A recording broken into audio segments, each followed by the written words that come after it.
Grabando. Todo eso que les estuvimos viendo está resumido en la formulita de la ecuación de Planck. ¿Qué tienen que saber ustedes de la ecuación de Planck? La constante de Planck que le van a encontrar en la tabla periódica. Acuérdense bien de trabajar con las unidades.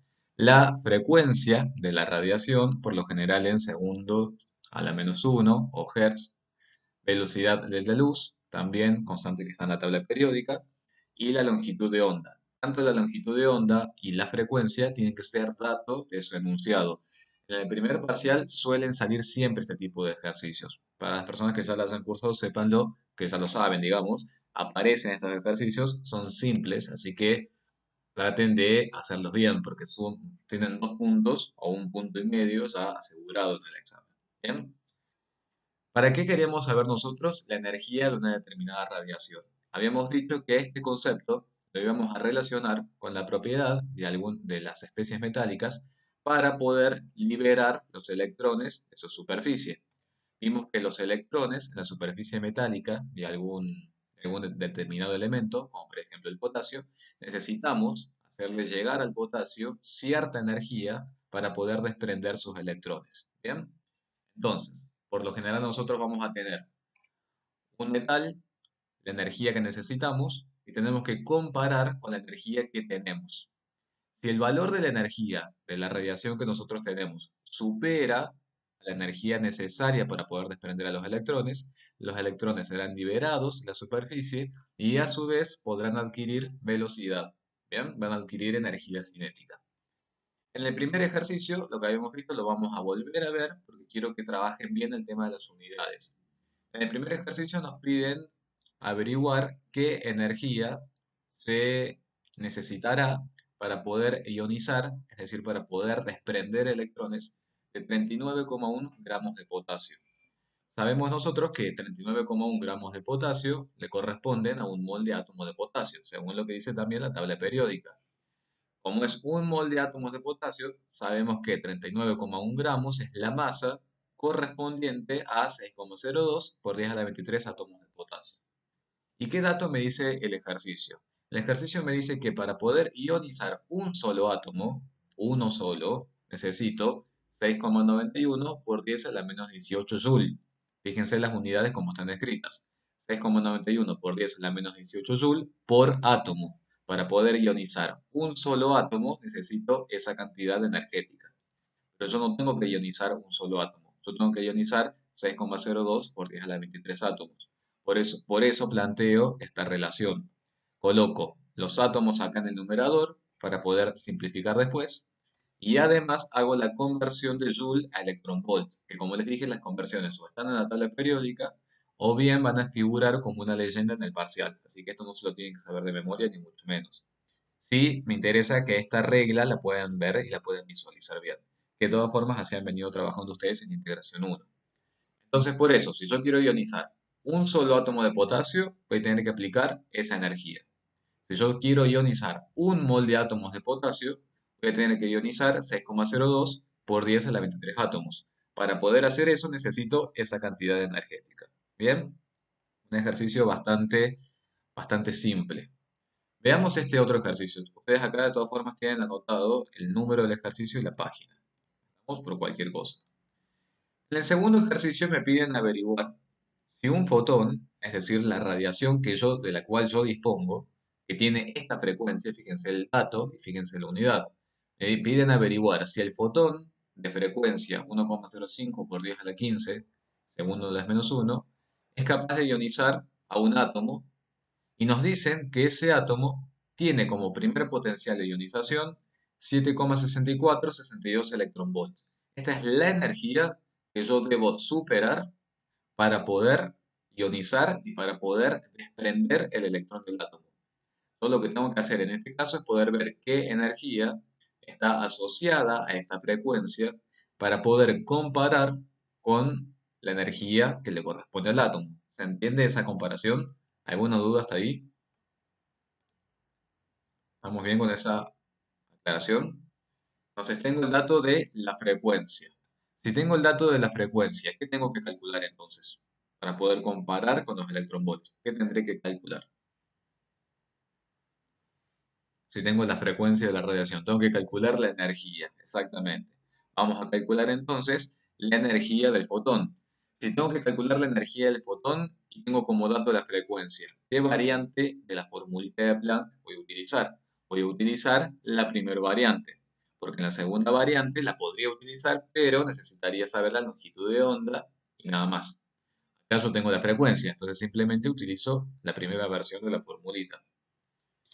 Entonces, primer potencial de ionización es la energía que necesitas para poder desprender el primer electrón, exactamente, de un átomo en su estado gaseoso.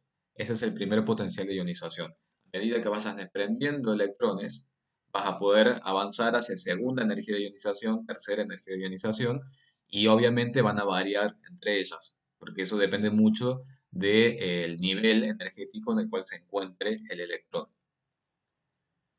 Bien, ¿cómo calculamos la energía del fotón? La energía igual a la constante de Planck. Fíjense, después ustedes corroboren. Es este dato con esas unidades, joule por segundo. La frecuencia, el dato que tenemos del enunciado. Fíjense las unidades, segundos a la menos uno. Segundos a la menos uno. Con segundos, esto se puede simplificar. Entonces, como corresponde, el valor de la energía queda en joule. Bien, siempre revisen que las unidades les queden como les tienen que quedar. ¿Estamos? ¿Qué tendré que hacer después? ¿Yo con qué dato lo tengo que comparar? Tengo que comparar con los 7,64, que es el potencial de ionización del átomo.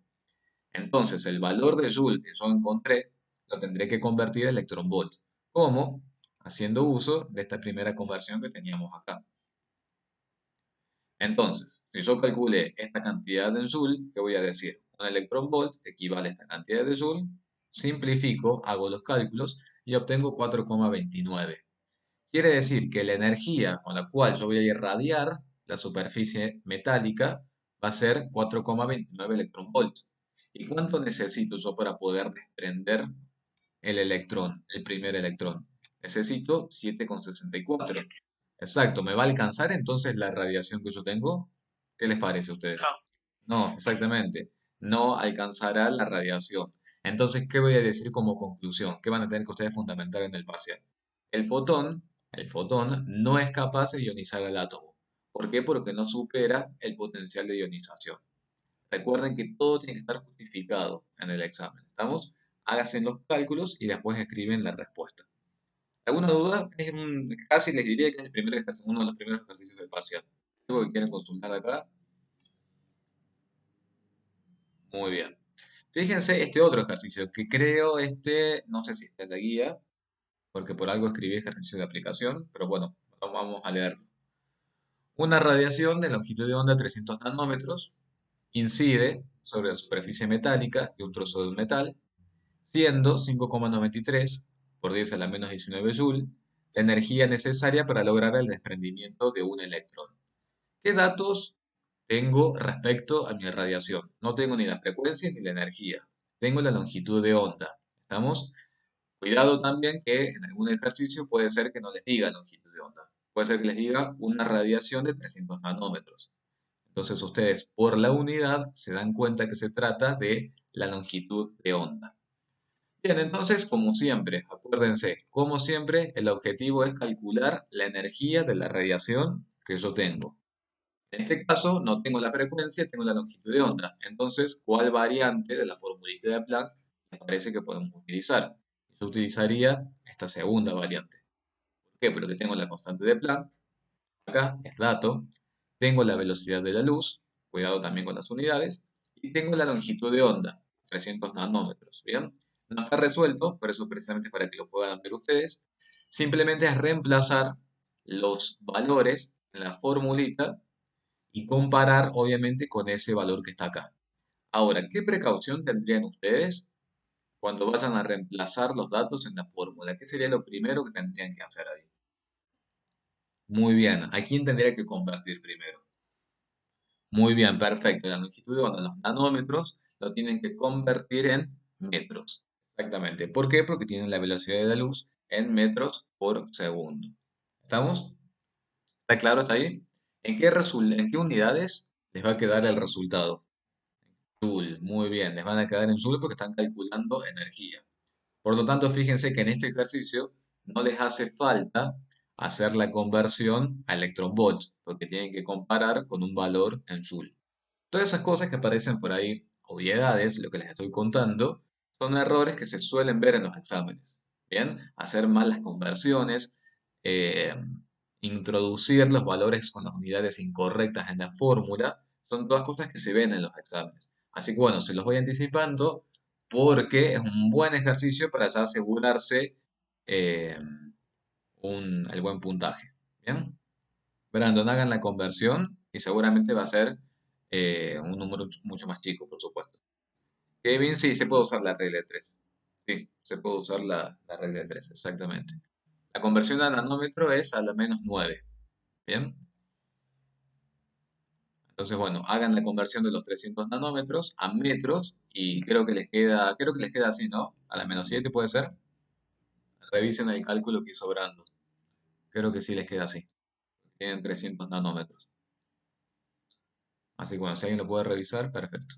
Se entiende cómo pasar de nanómetro a metros, ¿no? Lo pueden hacer con la regla de 3 o lo pueden hacer con la relación de integración uno. En el caso de química, a mí me da igual cómo lo hagan, mientras hagan bien las conversiones. Revisen entonces, Brandon hizo el cálculo, lo pasó a metros y le quedó 3 por 10 a la -7 metros. Y Santiago lo acaba de verificar. Así que cualquier cosa, tienen los datos para hacer el cálculo. Bien, ¿para qué fue necesario estudiar las radiaciones? ¿Quiénes fueron los pioneros en estudiar las radiaciones? ¿Alguien se acuerda de los nombres de algunos científicos? ¿Quiénes fueron esos pioneros? ¿Quién fue la pionera, mejor dicho, en estudiar las radiaciones? Muy bien, perfecto, ella, perfecto, Marie Curie, exactamente. Y en estos modelos que yo les presento acá, por ejemplo, que son todos los modelos atómicos, ¿en dónde les parece que, cuál de todos ellos les parece que fue fundamental poder conocer las radiaciones y las cargas de cada radiación? ¿En cuál fue fundamental? Tienen varios modelos acá, ¿no? Tienen el más simple, el más complicado, el más sencillito. ¿En cuál fue necesario realmente conocer las radiaciones? Esto es repaso del teórico. Schrödinger, la ecuación de Schrödinger exactamente es la última versión, ¿bien? En donde se derivan los números cuánticos. Pero antes de Schrödinger, no sé si lo estoy pronunciando bien, antes de esa ecuación de Schrödinger, hay un modelo atómico que marcó una bisagra, para el cual sí o sí tuvieron que utilizar todo el conocimiento que aplicó Marie Curie y demás. ¿Cuál fue el modelo atómico en donde se permitió saber que en los átomos existía un denso conglomerado llamado núcleo? Muy bien, Josefina y Kevin, en el modelo de Rutherford, ¿bien? O Rutherford, como quieran decirlo. Ese modelo marcó una bisagra con los modelos anteriores. Ese modelo que empezó a afirmar que en los átomos ustedes podían encontrar un denso conglomerado en donde se concentraba, ¿qué cosa además? La mayor parte de la carga, ¿qué cosa? En el núcleo. Positiva, muy bien. ¿Y qué más? ¿Qué más se concentra ahí en el núcleo? La masa, exactamente, la masa, bien. Y los electrones, en ese momento, hasta ese momento no se había hablado mucho de los electrones, simplemente se dijo que los electrones se encontraban alrededor de ese núcleo y después, con el avance de los otros modelos atómicos, se pudo llegar a hablar de los orbitales, ¿bien? Entonces, para que ustedes tengan esa visión en su cabeza, si no se conocía que existía un núcleo, nunca se iba a poder hablar de la posición probable en la cual están los electrones. ¿Estamos? Es decir, todo lo que sabemos hasta hoy, hasta el modelo actual, nunca se hubiera podido saber si no existía esa bisagra con el modelo de Rutherford y todo el estudio de las radiaciones hecho por Marie Curie, sobre todo. ¿Se entiende cómo tienen que hacer la relación de los conceptos? ¿Qué sabemos de los electrones entonces hoy, en el modelo atómico actual, hoy 2020? Sabemos que ocupan posiciones probables. Sabemos que cada electrón tiene como una dirección adentro del átomo. Y que esa dirección adentro del átomo está definida por quién? Por los números cuánticos. ¿Ustedes se acuerdan cuando veíamos, bueno, los que están recursando, los que me han tenido en álgebra o en química, saben que siempre hago la misma relación, porque me parece que es el modo más comparativo para poder verlo, que era la matriz de coordenadas de un vector dentro de un espacio vectorial. Bien, creo que ya se los he dicho a ustedes también en álgebra. Matriz de coordenadas de un vector, de un polinomio en un espacio vectorial que me decía, la ubicación de ese vector dentro del espacio vectorial. ¿Se acuerdan de todo eso? ¿Qué son los números cuánticos entonces? Los números cuánticos serían como la matriz de coordenadas del electrón. Si yo conozco los números cuánticos del electrón, es muy posible que sepa en dónde está ese electrón dentro del átomo.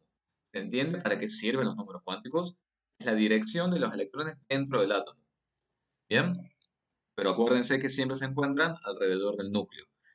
¿De qué tipos de lugares hablamos que ocupan posiblemente los electrones? ¿De qué tipo de lugares hablamos? O sea, en un momento se habló de órbitas y finalmente en el modelo atómico actual se habló de los orbitales. Muy bien.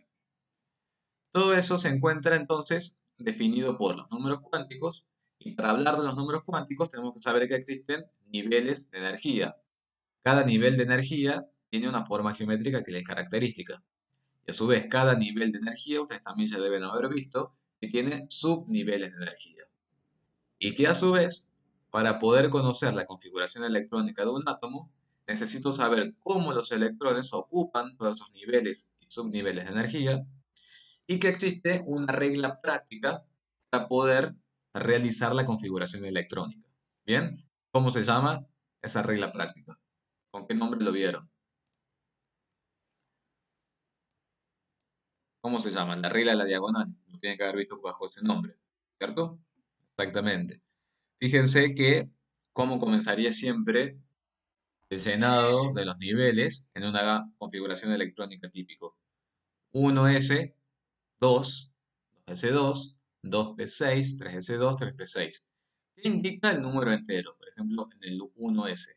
Significa que esos electrones, por ejemplo, en el caso de este elemento químico, esos primeros dos electrones van a ocupar el primer nivel de energía y dentro de ese primer nivel de energía van a ocupar el subnivel S. Cada subnivel S únicamente puede ubicar a dos electrones. Luego seguirá con el nivel 2, luego seguirá con el nivel 2P. ¿Cuál es la diferencia principal entre el nivel 2 y el nivel 1? En el nivel 1 únicamente yo puedo encontrar un único subnivel. En el nivel 2 yo puedo encontrar varios subniveles, o mejor, yo puedo encontrar dos subniveles. ¿Estamos? ¿En qué se diferencia un subnivel del otro subnivel? ¿Se acuerda? Ahora vamos a ver después, pero para ver si alguien se acuerda. Antes del apantallamiento, que eso tenemos que ver también hoy, ¿cómo son los orbitales S? ¿Son de qué forma? Orbitales S, ¿se acuerdan? Muy bien, exactamente, tienen esa forma geométrica, bien esféricos. ¿Cómo son los orbitales P? Bueno, esos sí son más difíciles de escribir, lo vamos a ver directamente con una figura. Si tengo figura, bueno, no tengo acá figuras de los P, pero bueno, son los que se presentan como hacia arriba y hacia abajo, ¿bien? Lobulares, exactamente. Y luego seguirán las otras configuraciones también para los orbitales D. ¿Qué es lo importante en los ejercicios de configuración electrónica? Como yo les dije, son ejercicios teóricos. Lo importante es que puedan aplicar bien la regla de la diagonal y que puedan diferenciar bien estas cuestiones que están acá. Como por ejemplo, en la configuración electrónica de un elemento. ¿En qué se tienen que fijar ustedes? En el número atómico del elemento. Recuerden el número atómico, les dice la cantidad de protones y la cantidad de electrones. Bien, con el número básico, la diferencia, ustedes podrían saber la cantidad de neutrones. Hay ejercicios simples de ese tipo, están en la guía. Si quieren, pueden verlos, no los hacemos porque son muy básicos. Fíjense que en el caso de este elemento químico, hicimos toda la configuración electrónica. ¿Y qué podemos llegar a ver de esta configuración electrónica? Que el nivel energético más externo, la capa más externa que ustedes tienen, desde el núcleo, es el nivel 6. ¿Bien? Esto es lo que yo les estoy diciendo. Fíjense, desde el núcleo de ese denso conglomerado, los últimos electrones, que es el último electrón que queda para esta configuración electrónica, en este caso cuando se forma un cation, fíjense que queda en el nivel 6. Y algo también importante, la configuración electrónica de un átomo neutro obviamente no va a ser la misma que la configuración electrónica de un cation o de un anión. En la configuración electrónica del átomo neutro, ustedes ubican todos los electrones según la regla de la diagonal y cuando hacen la configuración electrónica del cation o del anión tendrán que quitar o agregar electrones. Esto es muy importante cuando veamos enlace iónico, porque en el enlace iónico los electrones se pierden o se ganan, y eso afecta a la configuración electrónica. ¿Bien? ¿Estamos hasta acá con esto? Son ejercicios simples de cómo hacer la configuración electrónica. ¿Alguna duda con eso? Bien. ¿Cómo vamos a hacer entonces para poder definir a un electrón dentro de un átomo? Habíamos dicho que para poder definir a un electrón dentro de un átomo necesitamos conocer los números cuánticos. ¿Cuáles son los números cuánticos que nosotros tenemos? El principal, que simplemente me indica el nivel de energía. Bien, simplemente me indica el nivel de energía. Acá me pregunta, ¿por qué el 6s2 es el más externo, pero no el último en configuración electrónica cuando lo escribimos? El llenado de los electrones, según la regla de diagonal, respeta un principio en cuanto a la energía de los niveles. Entonces, si vos te fijas, cuando vas de 4D, 5P, pasás a 6S y después recién vas a 4F. Los llenas de ese modo por contenido energético. ¿Bien? Por eso se llena de esa forma. De todas formas, 6s2 o 6s1 es el nivel energético más externo. Más de que no tenga el mismo nivel energético que los otros, pero es el más externo porque es la capa más alejada del núcleo. ¿Bien? Por eso existe la regla de la diagonal, porque es un modo de poder llenar los electrones en los átomos según el contenido energético de los niveles. Números cuánticos, entonces. Les estaba diciendo que justamente lo que me estaban preguntando acá. Por ejemplo, para el caso del 6s1, ese que está acá. ¿Cuál sería el nivel energético más externo? El 6. ¿Cuál sería el número cuántico principal para ese electrón? El número cuántico principal. El nivel de energía en el que está, es decir, el 6. ¿Qué me indicará el número cuántico secundario? Número cuántico secundario. Así como el número cuántico principal me habla del nivel de energía, el principal nivel de energía, el número cuántico secundario representa el subnivel. ¿Cuáles dijimos que podían ser los subniveles? ¿Cuáles dijimos que podrían ser los subniveles? Muy bien, perfecto Juan y perfecto los que van respondiendo. Recuerden, los niveles principales son los números enteros. Los subniveles son todas las letras que ustedes van conociendo. El número cuántico principal es el número 1, 2, 3, 4, 5, 6. El número cuántico secundario serán números asociados a S, a P, a D y a F. Fíjense ahora qué pasa cuando voy al número cuántico magnético.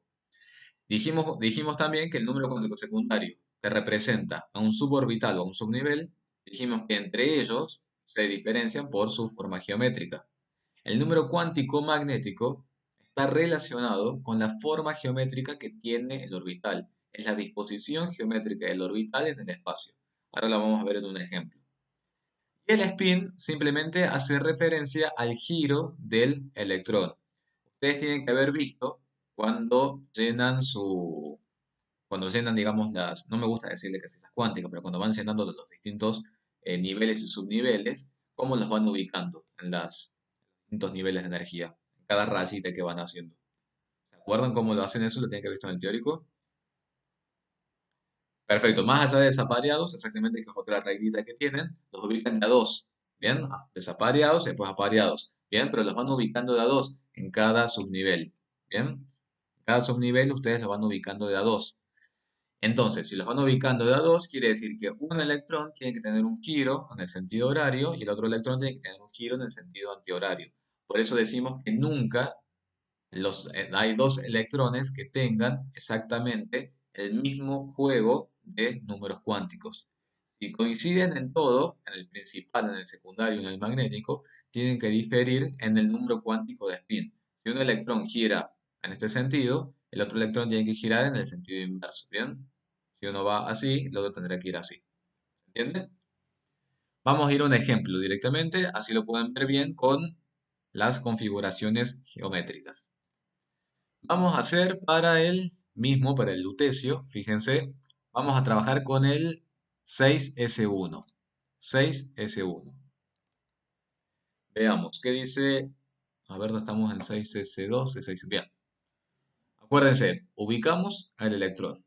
Díganme, número cuántico principal, nivel de energía en el que está el electrón.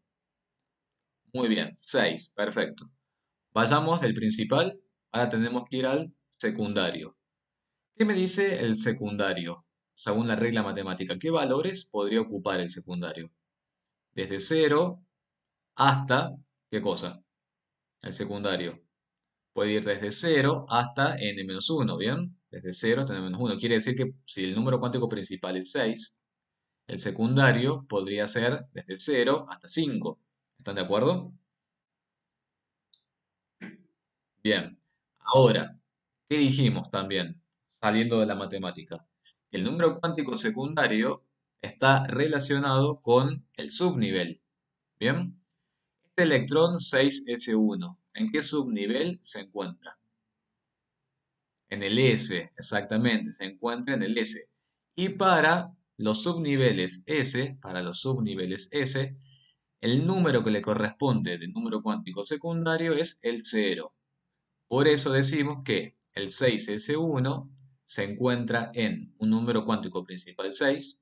Como está en un subnivel S, le corresponde un L de 0. Como el m, que es el número cuántico magnético, está relacionado con la forma geométrica del orbital, y como el s únicamente es esférico y no admite otras variantes, el m también va a ser 0, y el número cuántico de spin va a ser más menos un medio, porque podrá ser más un medio o podrá ser menos un medio. Bien, entonces esto también en su filmina márquenlo bien, porque por lo general trabajamos con estos subniveles. Recuerden, cuando su electrón esté en el subnivel S, estará en un orbital esférico. Por lo tanto, el número cuántico L, que le corresponderá será 0, y el número cuántico magnético también va a ser 0. ¿Estamos? Porque el suborbital S no admite varias configuraciones geométricas.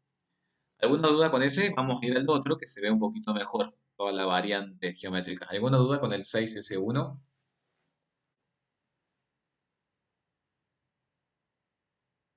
Perfecto, Mateo. Muy bien. Bien, veamos el 5D1. Veamos el 5D1. Primero, ¿en qué número cuántico principal o nivel de energía se encuentra ese 5D1? En el 5, perfecto. Ese es el número cuántico principal. 5, excelente. Vayamos al L, que es el número cuántico secundario. Matemáticamente, ¿desde dónde hasta dónde puede ir? Matemáticamente. Desde 0 hasta n-1, es decir, desde 0 hasta 4, ¿bien? Desde 0 hasta 4. Ahora regresemos a química. ¿En qué subnivel se encuentra ese electrón? Ese electrón se encuentra en el subnivel D, exactamente. Para un subnivel D, el número que le corresponde, el número cuántico secundario, es 2. ¿Estamos? Pasamos ahora a M. ¿Con qué tenía que ver M? ¿Con qué estaba relacionado M? Con las distintas disposiciones geométricas del orbital en el espacio. Fíjense que tenemos los ejes Z y X, por eso estamos trabajando en el espacio, en la orientación del orbital en el espacio tridimensional. Bien, entonces, matemáticamente, M, ¿qué valores puede asumir? Matemáticamente hablando, ¿no? Desde menos L hasta L, perfecto, muy bien. Regresando entonces ahora a química. Si nuestro número cuántico secundario es 2, M entonces puede ser desde menos 2 hasta 2.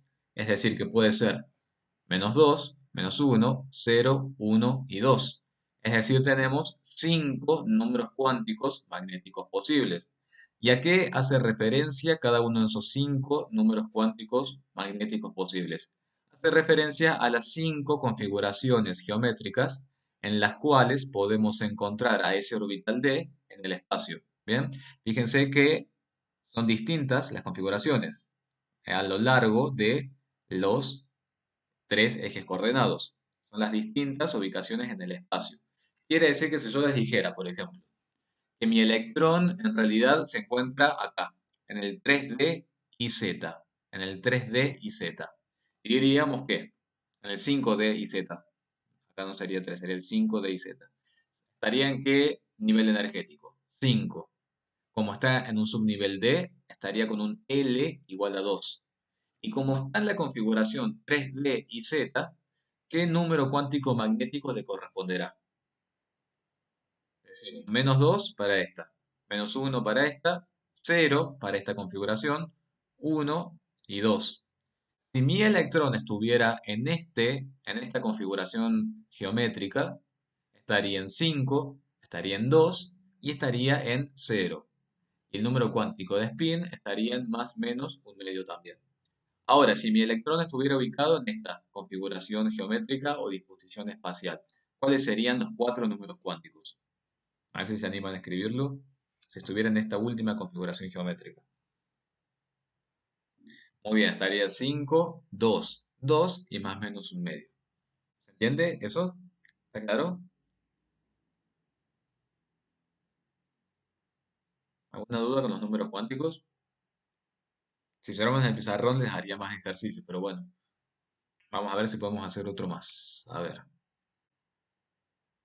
A ver para el 2P6, Rafael, lo vas ubicando desde menor a mayor. De menor a mayor, esto lo tenés que tener, digamos, como dato. En el caso del subnivel T, en el caso del subnivel P, no, porque es más fácil. Pero en el caso del T, esto sí lo tenés que tener como dato y saber que primero tenés el 5 de x cuadrado y cuadrado, después tenés el 5 de x y, pero esto sí lo tenés que saber.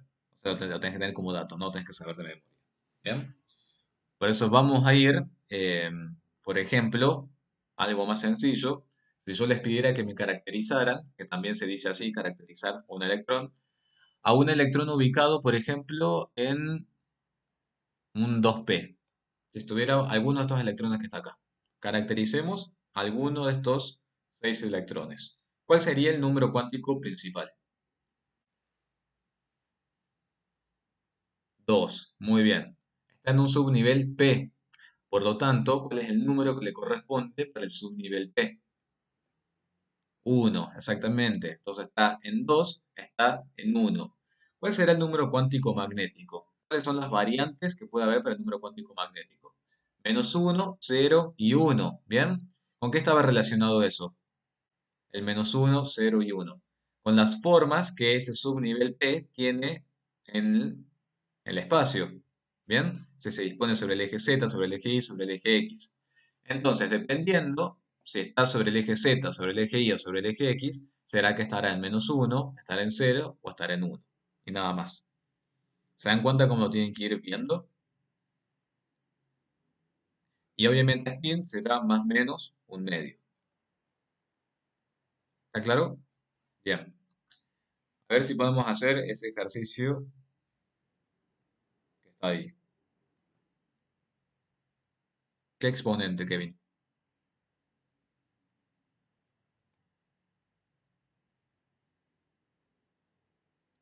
A ver si puedo entender la pregunta. ¿Este exponente o este exponente? Si es extra exponente, significan los electrones. Este que está acá, estos son los electrones. Estos son los electrones. Esto se entiende, ¿no? 1s2 significa la cantidad de electrones que como máximo están ubicados en el nivel 1s. En el nivel 2s están ubicados estos que están acá. ¿Eso sí lo ven? ¿De dónde salía hacer todo esto? ¿De dónde surgía hacer todo este desarrollo? De la configuración electrónica que yo hacía exactamente por la regla de la diagonal. ¿Bien? Ustedes saben que un subnivel S acepta como máximo 2 electrones. Un subnivel P en su totalidad de variantes acepta 6 electrones. Acepta 2 en X, 2 en Y y 2 en Z. ¿Cuánto acepta un subnivel D? En su totalidad de variantes. Acepta 10 electrones. ¿Por qué acepta 10 electrones en subnivel D? Porque acepta 2 electrones por cada configuración geométrica. ¿Bien? ¿Lo pueden ver eso? ¿Qué pasará con el F, con el subnivel F? ¿Cuántos acepta en total el subnivel F? 14, muy bien. Se acepta 14 electrones en total, el subnivel F. ¿Cuántas variantes geométricas podemos llegar a encontrar de ese subnivel en el espacio? 7. 7 variantes geométricas exactamente. Entonces imagínense lo complicado que puede llegar a resultar poder caracterizar algún electrón ubicado en un subnivel F, ¿no? Porque tendríamos que conocer gráficos mucho más complejos. Es precisamente porque ese subnivel es un poquito más complicado, entonces, bueno, tiene más variedad geométrica. Y esto que ustedes me preguntan acá, esto simplemente sale del desarrollo de cuádricas, ¿bien? Porque son configuraciones geométricas, por si alguien se quedó con la duda de qué significaba todo esto. Recuerden que todas las cónicas que nosotros vimos en dos dimensiones, cuando las llevamos a tres dimensiones, dan lugar a las cuádricas. Y esos cuerpos tridimensionales son los que dan lugar precisamente a las formas de todos estos orbitales. Pero de todas formas, no sé si llegaron a ver cuádricas en álgebra, en la parte teórica. Así que bueno, tienen que estar viendo el análisis 2 igual, me parece. Vayamos entonces a los números cuánticos, eh, estos ejercicios. Hay algunos ejercicios típicos que suele haber en los exámenes, son preguntas de verdadero y falso, que simplemente para decir si es correcta o no es correcta un determinado juego de números cuánticos. Veamos el primer ejercicio. ¿Por qué les parece que es correcto el primer juego de números cuánticos? Tenemos nivel 1, perfecto, z 0, m también tiene que ser 0 y el spin puede ser un medio. ¿Qué tipo de geometría tendrá el orbital en el que esté ese electrón? Muy bien, va a ser una geometría esférica, exactamente, muy bien.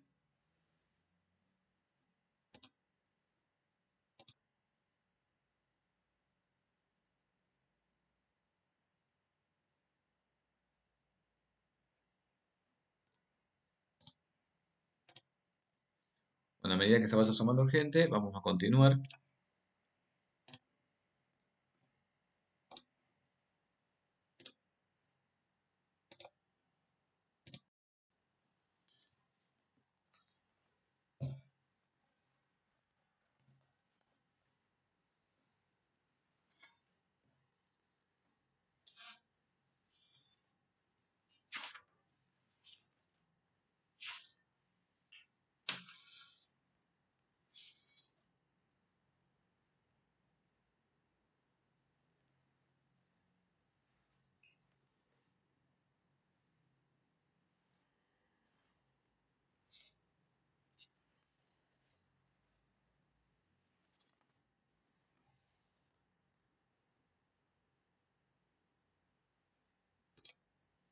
Ulises me pregunta la del lutecio, sí. Vamos a ver la del lutecio, acá está.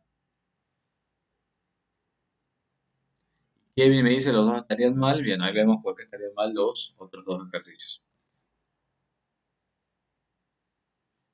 Ulises, en la del lutecio, ¿alguna duda con esa configuración?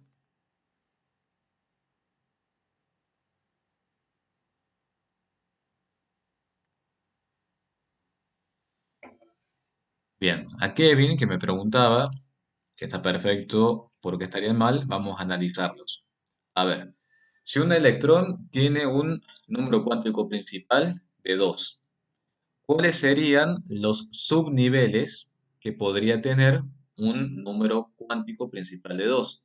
Si está en el nivel 2, ¿cuáles son los únicos subniveles que puedes llegar a ver? El S, que es el esférico, y los lobulares P. Para un S corresponde un L de 0, ¿bien? Y para un P corresponde un L de 1, ¿estamos? Y acá estamos hablando de un L igual a 2. Por eso estaría mal, porque acá me estaría diciendo que mi electrón se encuentra en qué subnivel.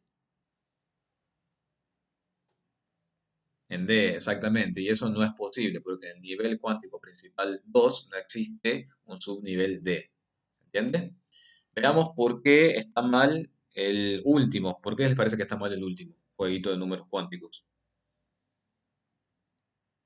Muy bien, por el número de spin. ¿Y los anteriores estarán bien? L y M. O sea, ¿es factible un juego de números cuánticos de ese tipo? Sí, perfecto. Están bien. Tengo un nivel energético 3. ¿En qué subnivel está ese electrón?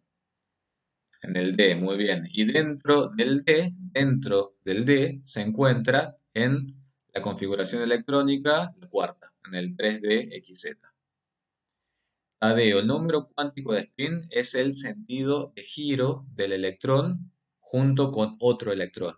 Si vos tenés dos electrones ocupando un nivel cuántico, uno tiene que girar en un sentido y el otro tiene que girar en otro sentido. Ese es el número de spin, es el giro del electrón. Y me dice Ulises, ¿por qué en la tabla periódica aparece 4F14, 5D1, 6S2? A ver, vamos a revisar. 14, 5D1, 6S2. A ver, vamos a revisarlo con la regla de la diagonal. Si no, ya preguntaré qué pasó en la tabla.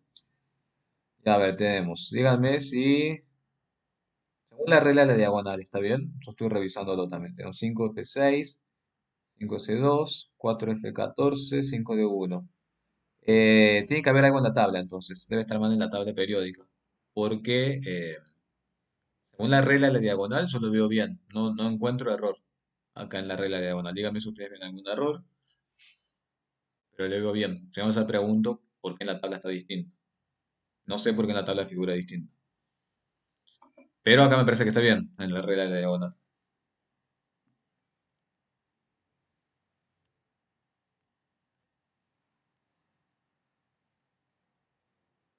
¿Entendió esto o no?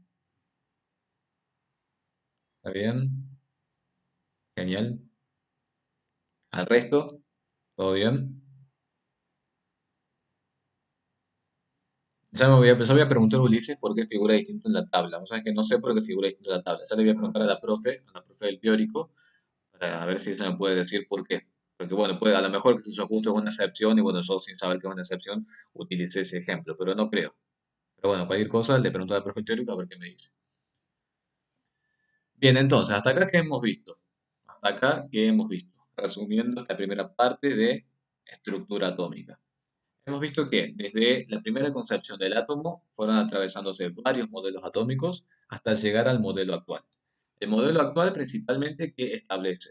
Establece posiciones probables en donde se puedan encontrar los electrones, que esas posiciones probables están fijadas por los números cuánticos y que los números cuánticos surgen precisamente de una resolución de la ecuación de Schrödinger. ¿Bien? Eso es lo que estuvimos viendo, cómo poder identificar un electrón, cómo poder hacer las configuraciones electrónicas. Y además de cómo poder hacer las configuraciones electrónicas, es poder precisamente diferenciar niveles energéticos externos, niveles energéticos internos, núcleo de un átomo, y bueno, y todo lo que vimos al principio sobre radiación. Este esquema, por ejemplo, que no es un esquema válido en el sentido de que no son todos los niveles así esféricos, pero sí es una buena representación como para poder ver qué tan cerca o tan lejos estoy del núcleo. ¿Por qué les digo eso? Porque ahora tenemos que empezar a ver qué pasa con los electrones que están más cerca del núcleo respecto a los electrones que se encuentran más alejados del núcleo. Eso lo vamos a ver en la otra diapositiva que ustedes tienen, en donde vamos a hablar de la tabla periódica. ¿Qué han visto ustedes de tabla periódica? Algo que me quieran comentar. Algo de la tabla periódica. ¿Qué han visto? ¿Para qué sirve la tabla periódica? ¿Y qué tiene la tabla periódica? En la tabla periódica se encuentran la mayor parte de los elementos químicos. ¿Bien? Fíjense que a medida que se van descubriendo nuevos elementos, se va viendo en dónde los ubicamos en la tabla. Por eso estos elementos a lo mejor en algunas tablas periódicas no les aparecen. ¿Para qué también es importante poder entender la tabla periódica de los elementos? Para poder hacer un análisis de las propiedades. ¿Qué información leo en cada recuadro? ¿Qué información puedo leer en cada recuadro? Número cuántico, no, número cuántico. El número atómico, el número másico. ¿Qué otro dato más le figura en su tabla periódica? La electronegatividad, los estados de oxidación también le figuran en algunos casos. Exactamente. ¿Cómo están dispuestos los números electrónicos? Estoy mezclando las palabras, los números, los elementos químicos. ¿Cómo están dispuestos en la tabla periódica? En grupos y periodos. ¿Bien? Algo importante que ustedes tienen que tener en consideración, que es, vamos a ver si hacemos ejercicios, porque no hay en la guía de ejercicios de esos tipos, así que se los voy a subir su autogestión, que en dónde tienen que ustedes prestar especial atención en los elementos que se encuentran acá. Estos elementos que se encuentran acá, si quieren pueden anotarlo, tienen el subnivel de incompleto. Bien, estos elementos que se encuentran acá tienen el subnivel de incompleto. Si ustedes se fijan, tienen una nomenclatura distinta. Vamos a verla una por una. Tenemos el grupo 1A y el grupo 2A. ¿Qué podemos decir genéricamente de estos elementos químicos? ¿Se trata de qué cosa? De metales alcalinos, excepto el hidrógeno, obviamente, metales alcalinos y metales alcalino-térreos. ¿Estamos? Tienen tendencia a qué cosa esos metales. Tienen tendencia a perder electrones, a ceder electrones. Electrones que luego serán cooptados por ¿quiénes? Por no metales. Bien, exactamente. Los no metales, si ustedes se fijan entonces, se encuentran más hacia la derecha de la tabla periódica. ¿Qué podemos encontrar en el grupo, en el último grupo? ¿Qué podemos encontrar en ese grupo? Bueno, los gases nobles. ¿Qué particularidad tienen esos gases nobles o inertes? Tienen la configuración electrónica más estable, por eso se dice que no tienen tendencia a reaccionar con nadie, por eso se les llama gases inertes. También podemos encontrar metaloides. ¿Qué son los metaloides?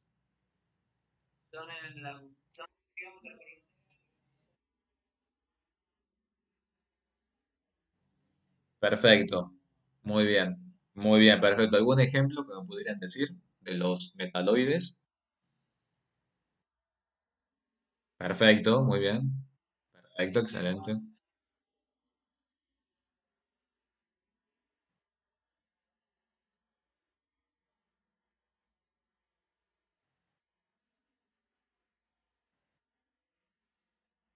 Perfecto, Pedro, muy bien, excelente. Entonces, estamos bien diferenciados en la tabla periódica en dónde se encuentran esos elementos químicos.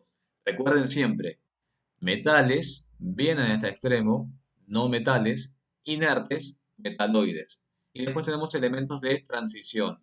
Anoten entonces, grupo 1A, grupo 2A. Fíjense qué pasa acá.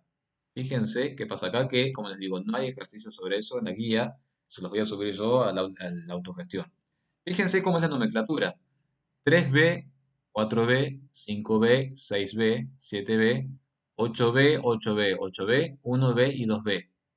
Y recién después retoma con 1A, 2A, 3A, hasta llegar a 8A. ¿Bien? Como mi apellido. ¿Bien? ¿Qué particularidad entonces tienen estos elementos químicos?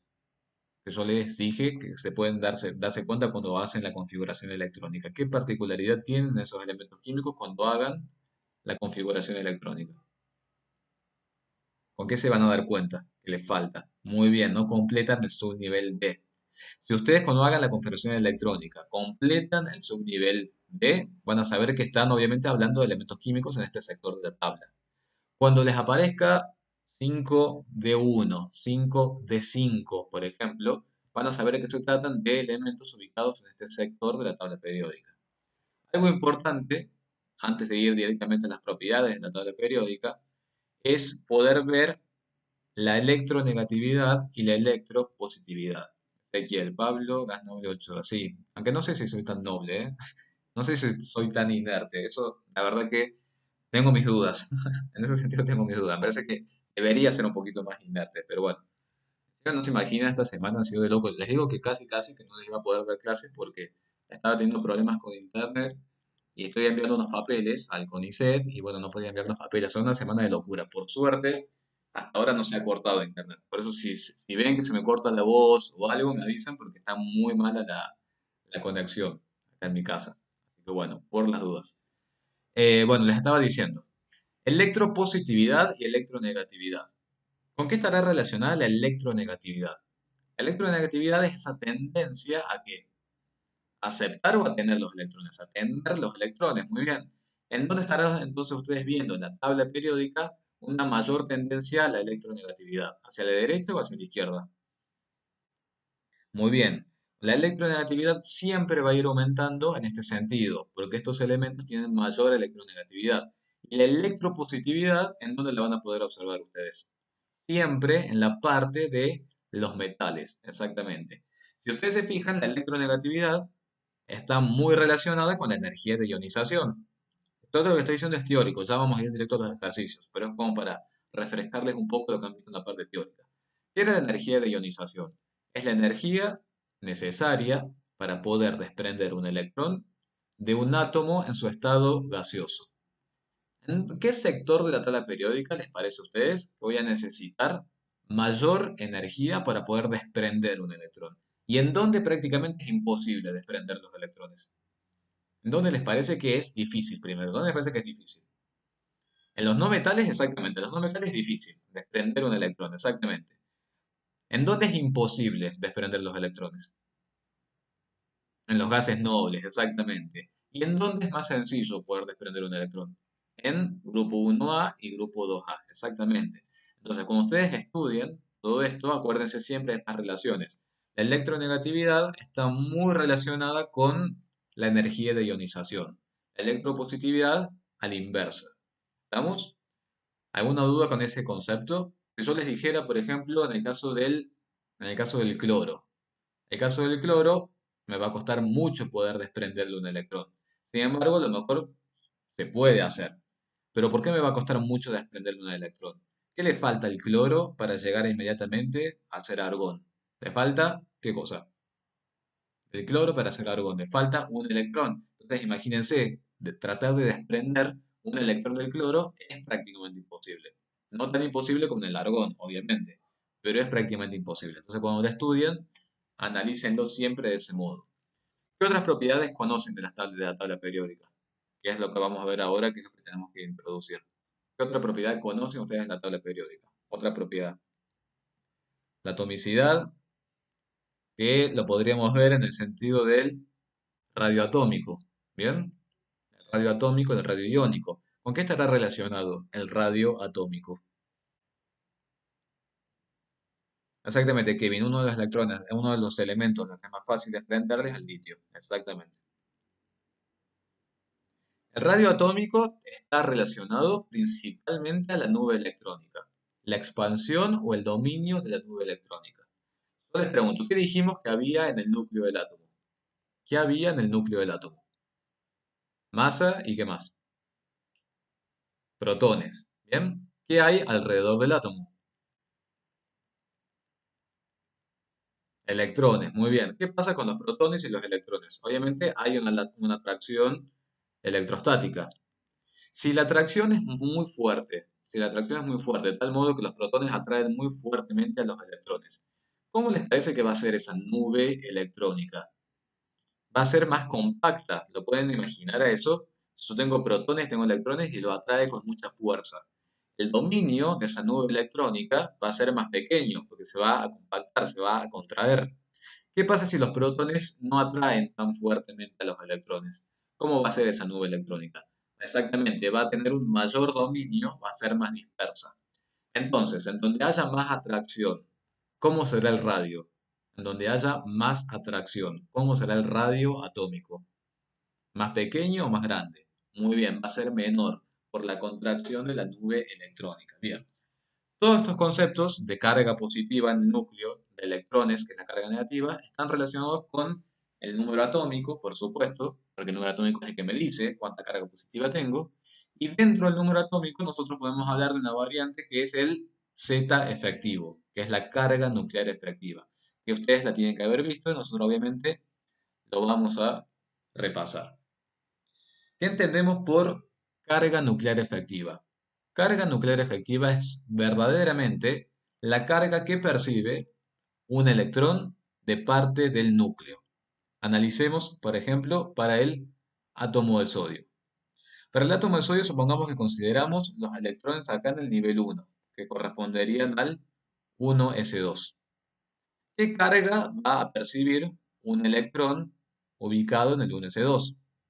¿Cuál es el número atómico primero del sodio? ¿Cuál es el número atómico del sodio? Perfecto.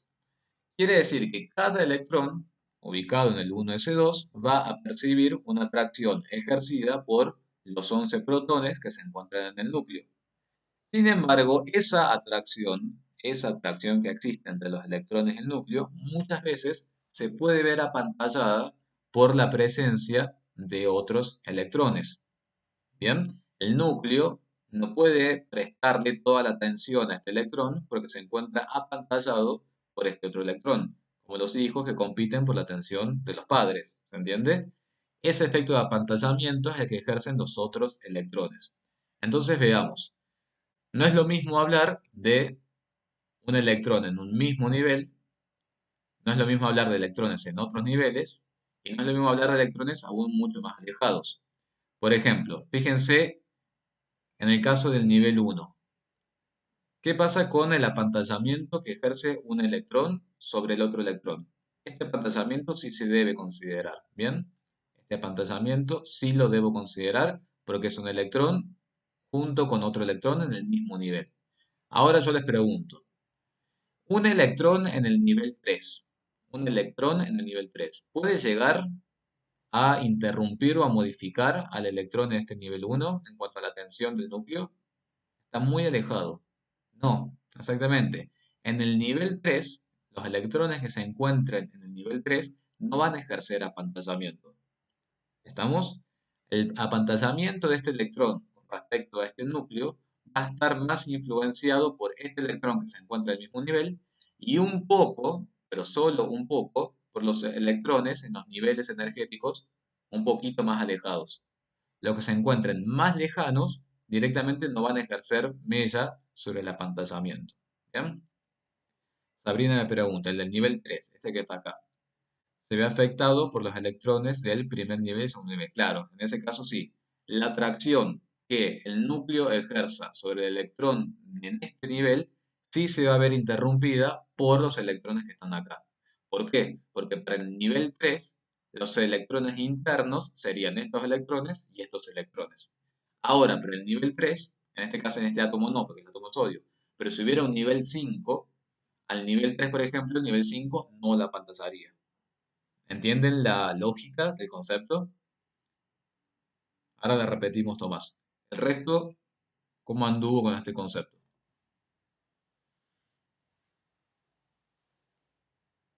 Mateo dice bien, perfecto. Tomás, ¿cómo es el concepto de apantallamiento? Veamos. ¿Qué dijimos que era la carga nuclear efectiva? La carga nuclear efectiva es la carga positiva, que es lo que tienen que saber ustedes. Es la carga positiva que el núcleo ejerce sobre un electrón. Esa carga positiva puede estar apantallada. ¿Quién me dice la carga positiva que hay en un átomo? La carga positiva que hay en un átomo me la establece el número atómico. ¿Bien? La carga que un electrón va a percibir del núcleo es el número atómico. Ahora bien, el número atómico puede ser influenciado, la carga nuclear efectiva puede ser influenciado por el apantallamiento. ¿Qué es el apantallamiento? Consideren, por ejemplo, este electrón. Consideren, por ejemplo, este electrón que está acá. ¿Qué carga positiva va a percibir de parte del núcleo? ¿Qué carga positiva va a percibir de parte del núcleo? Este electrón 1s1. ¿Qué carga positiva va a percibir? ¿Cuánta carga positiva va a percibir? 11. ¿Por qué 11? Porque 11 es el número atómico. ¿Me van siguiendo? Bien. El electrón en 1s1 va a percibir una carga nuclear efectiva igual a 11. ¿Bien? Porque es el número atómico de ese átomo. Pero ¿qué pasa? Este electrón en 1s1 está compartiendo el nivel con otro electrón más, con el 1s2. ¿Lo van viendo todo eso? Quiere decir que esta carga, estas 11 cargas positivas, en realidad sí, lo van a traer este electrón, pero esa atracción está interrumpida o afectada por la presencia del otro electrón, por lo que este electrón va a ser atraído, pero este electrón que está acá también va a ser atraído por el núcleo. Entonces, estas 11 cargas positivas van a atraer al electrón, pero también van a atraer al otro electrón. Entonces, no es que el electrón está percibiendo exactamente las 11 cargas positivas. ¿Cuánto puede llegar a estar percibiendo en vez de 11 cargas positivas? Podrá estar percibiendo 10,9 cargas positivas. ¿Entiende?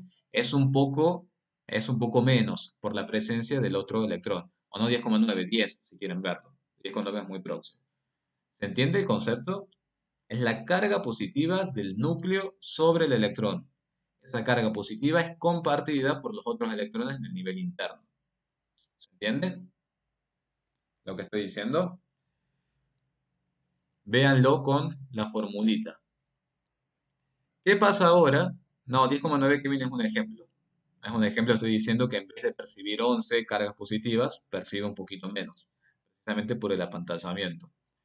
Ahora, ¿qué pasa cuando yo me alejo un poquito más? Por ejemplo, en este nivel, que sería el nivel 2, que es el que tiene el 2, estoy viendo bien, nivel 1, nivel 2. Supongamos que vamos acá al nivel 2. ¿Qué pasa en este nivel? Estamos un poquito más alejados.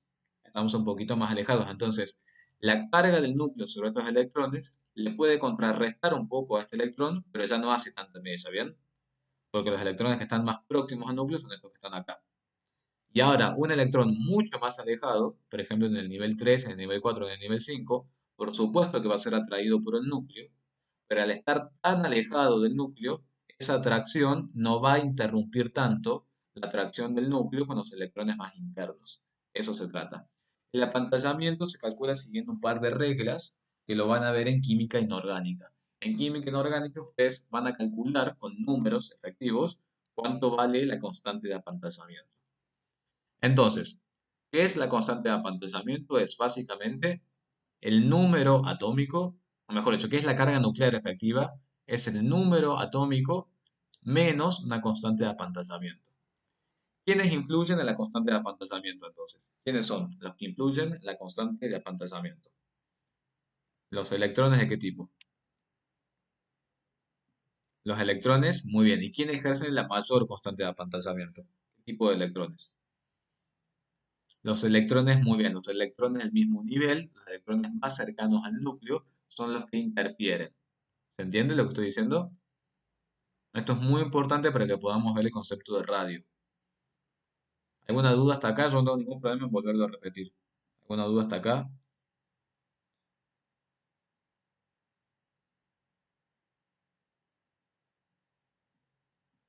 Los electrones del nivel 2 ¿afectan al largo los nivel 1? Sí, lo afectan, pero muy poco, en menor proporción. Los electrones del nivel 2 también están siendo atraídos por el núcleo, pero como están un poco más alejados, esa atracción no impacta tanto en la atracción hacia los electrones del nivel 1. Lo que más impacta en el apantallamiento son los electrones internos, no los externos. Por supuesto que a medida que nos vamos alejando, ese apantallamiento es cada vez menor. Rafael, el Z efectivo es la carga nuclear efectiva, que es la carga que un electrón percibe de parte de su núcleo. Exactamente, tú dices, podríamos decir que no lo consideramos. Por ejemplo, si estamos en un nivel 1 y un nivel 5, prácticamente ahí no estaríamos considerando el apantallamiento. ¿Qué más me preguntan acá? A ver, me dicen, si el apantallamiento fuese casi igual a la carga nuclear, el electrón se el electrón se desprendería con... Si el apantallamiento fuese casi igual a la carga nuclear, bien, el electrón se desprendería sin mucha energía, ¿me decís, Santiago?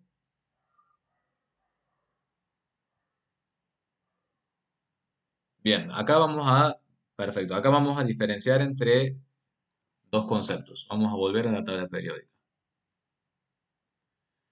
Si vamos, por ejemplo, a la configuración electrónica, a ver, la configuración electrónica del berilio. ¿Cómo es la configuración electrónica del berilio? Por eso acá es donde yo digo que no hay como tener el pizarrón en el aula. ¿Cómo es la configuración electrónica del berilio? Está muy bien la pregunta que hiciste Santiago, pero si quiero tratar de respondértela. ¿Cómo es la configuración electrónica del berilio? Es 1s2, 2s2. Exactamente, muy bien. Si yo la comparara con la del flúor, por ejemplo, ¿en dónde me costaría más quitar los electrones? ¿En el flúor o en el berilio? En el flúor. ¿Por qué? Porque si yo agrego un electrón más, adquiero la configuración electrónica del neón, que es la configuración electrónica más estable. ¿Estamos? Eso por un lado. El berilio tiene más tendencia a perder los electrones y a convertirse en un catión, ¿cierto? ¿Están de acuerdo con eso? El berilio tiene más tendencia a convertirse en un catión. Sin embargo, por eso me parece muy bien la pregunta, si yo tengo, por ejemplo, un 1s2 y tengo un 2s2, yo tengo que comparar, por ejemplo, entre el 1s, supongamos que acá tienen el beridio. Tienen 1s2 y tienen 2s2. ¿En dónde les parece que me costará más poder quitar un electrón? ¿En el 2s2 o en el 1s2? Muy bien, en el 1s2 a su vez, a pesar de que sea un átomo electropositivo, a pesar de que es un átomo que tiene tendencia a perder electrones, si yo hago la comparación entre ellos, a mí me va a costar mucha más energía poder desprender un electrón del 1s2. ¿Por qué me costará mucha energía poder desprender el 1s2 y no del 2s2? Porque el 1s2, al estar más cerca del núcleo, se encuentra más atraído. Al encontrarse más atraído, más cerca del núcleo, me va a costar más poder desprenderlo. En cambio, en el 2s2, como está más alejado, entonces me cuesta menos energía poder desprenderlo. Sin embargo, obviamente, comparando con los electrones de un fluoro o de un cloro, por supuesto que estos valores van a ser bajos. Pero entre ellos tengan en cuenta que obviamente cuesta mucho más desprender de acá que desprender de acá. ¿Se entiende? Eso es lo que creo que me habías preguntado. A ver si encuentro la pregunta. Santiago, ¿se entiende? Creo que esa era la pregunta hacia donde apuntaba tu pregunta. O sea que me sigue costando liberarlo. ¿Bien? ¿Podemos hacer un ejercicio? ¿Se entiende más o menos? ¿A qué hago referencia con la carga nuclear efectiva? Kevin, sí, encendí el micrófono. Sí,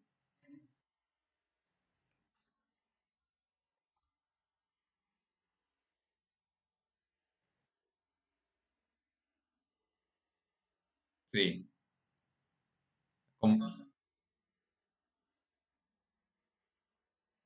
en cerca del núcleo. A ver, de nuevo, de nuevo. Sí, sí, sí. Te escucho.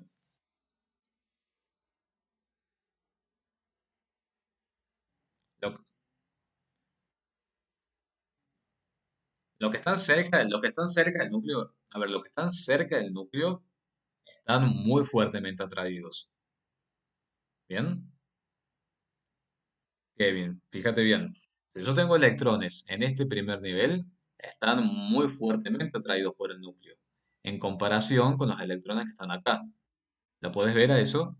Cuanto más cerca yo estoy del núcleo, cuanto más cerca yo estoy del núcleo, más fuerte es la atracción, más intensa es esa atracción electrostática. ¿Entiendes? A medida que yo me voy alejando, la atracción es menor. Ahora bien, aquí iba el concepto de carga nuclear efectiva y de apantallamiento.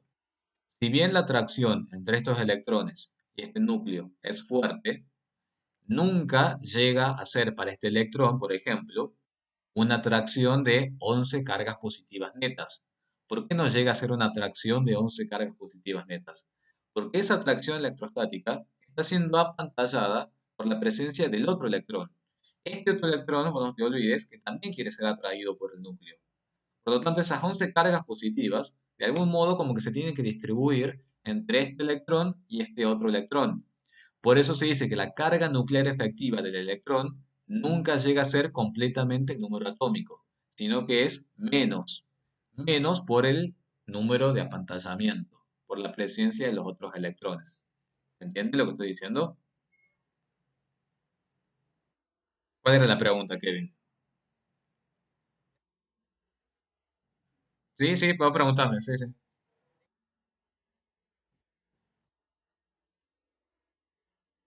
Estos electrones, estos, sí. Estos electrones también perciben una carga nuclear, pero fíjate a ver eso y les pregunto a todos, ya que estamos. Este electrón que está acá, obviamente que va a ser atraído por el núcleo. ¿Quiénes ejercerían apantallamiento a este electrón? A este electrón, ¿quiénes ejercerían el apantallamiento? ¿Quiénes interrumpen la atracción? Y ya le respondo a todos los que me están preguntando en el chat. ¿Quiénes interrumpen? Exactamente, el nivel uno y el nivel 2. Bien, este electrón está siendo apantallado por esos electrones, para poder percibir las 11 cargas positivas. Ahora, ¿este electrón interfiere en algo a este electrón que está acá? No, exactamente. Este electrón que está acá únicamente está siendo apantallado por este otro electrón. En cambio, este electrón no influye en este electrón. Ahora fíjense la pregunta que les voy a hacer. Este electrón que yo estoy marcando, ¿le influye a este electrón que está acá? Sí, exactamente. Ese electrón sí le influye, exactamente. ¿Bien? Ese es el concepto Kevin. O sea, todos los electrones tienen carga nuclear efectiva. Todos los electrones son atraídos por el núcleo. Pero fíjate que va cambiando el apantallamiento.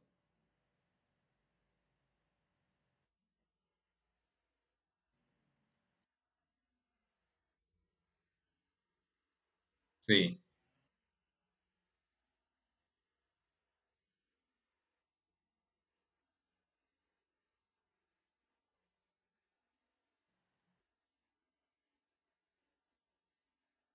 exactamente, exactamente. Así es. Y por eso se pueden desprender más fácil, exactamente. Si vos tuvieras que desprender un electrón, por ejemplo, del 3p6, te va a costar, te lo puedes hacer, pero te va a costar menos que si tuvieras que desprender uno del 1s2. ¿Bien? Porque está menos apantallado.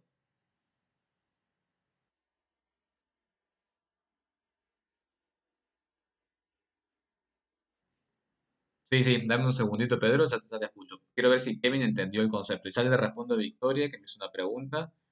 Ya te respondo, Victoria, y si no, envíamela por mail, por favor, a la pregunta, que me parece interesante. Y Tomás también, envíame si no les llego a responder, porque veo que hay varias preguntas, envían por mail. Kevin, volvemos a Kevin. ¿Está?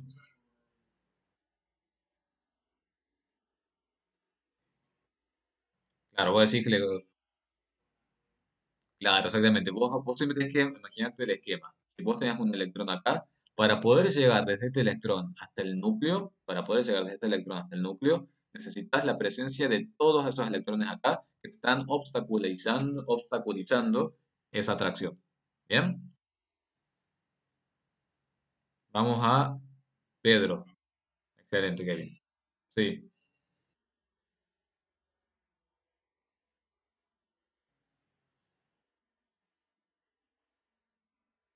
claro, exactamente. Exacto,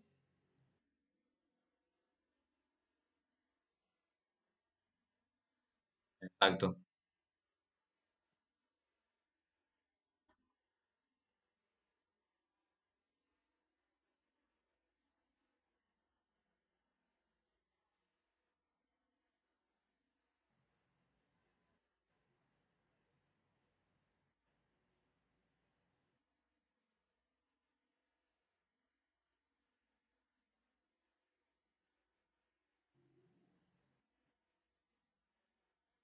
Exactamente, o sea, exactamente, o sea, se da por sentado, exactamente, se da por sentado que los electrones, como son todas cargas negativas entre ellos, obviamente que ellos tienen fuerzas de repulsión.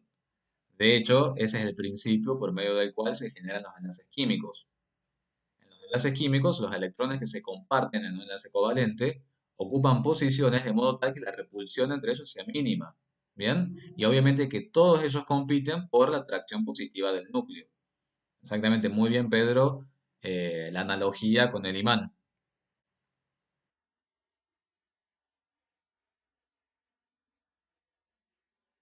Sí,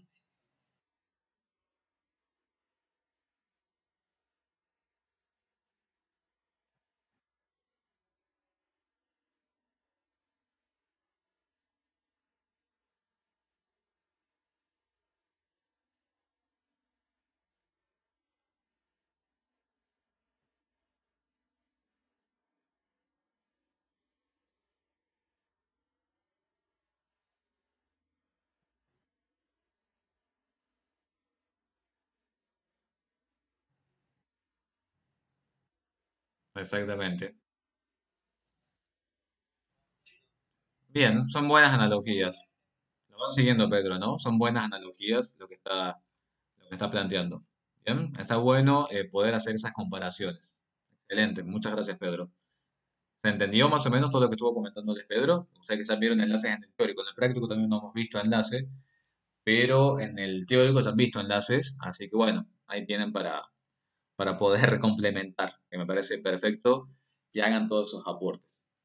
Veamos a ver si nos alcanza el tiempo, obviamente que nos queda, por supuesto, después tiempo de clase, pero bueno, estos temas son temas que son abstractos, temas que son a veces complicados o difíciles de ver. ¿Cuál es la idea? Que vuelvan a ver las clases después, tranquilos y tranquilas en su casa, tomen nota, vayan al libro, vayan a las filminas y la clase que viene obviamente me vuelven a preguntar. Pero recuerden, el concepto que les tiene que quedar es que la carga nuclear efectiva es cuánto de positivo recibe un electrón de parte del núcleo. Y nada más. Y de ahí salen todos los otros conceptos. Por acá creo que me preguntaban en el chat si la carga nuclear efectiva es lo mismo que la carga formal.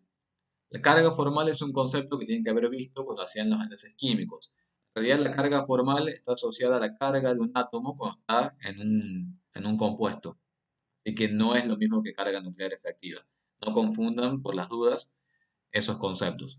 Y creo que por acá también me habían preguntado, ustedes me dicen bien, que creo que me decían en el caso del hidrógeno, creo que me planteaban si era uno de los que tenía menor radio. Puede ser que esa era la pregunta, que el hidrógeno tenía el menor radio atómico, si lo vemos en la tabla. ¿Qué les parece a ustedes qué pasa con ese único electrón que tiene el hidrógeno? ¿Cómo les parece que está respecto al núcleo?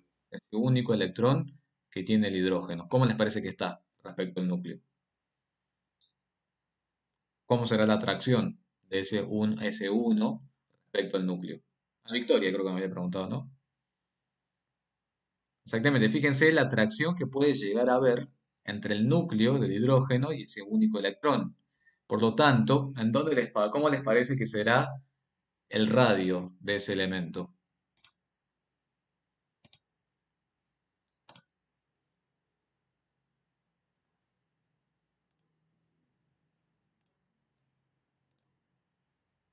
Bueno, para que vayan pensando las personas que se sumaron, ¿cómo les parece que será el radio atómico del hidrógeno?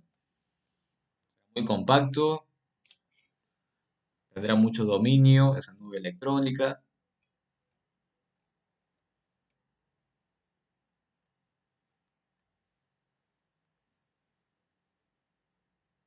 ¿Qué les parece? Átomo de hidrógeno.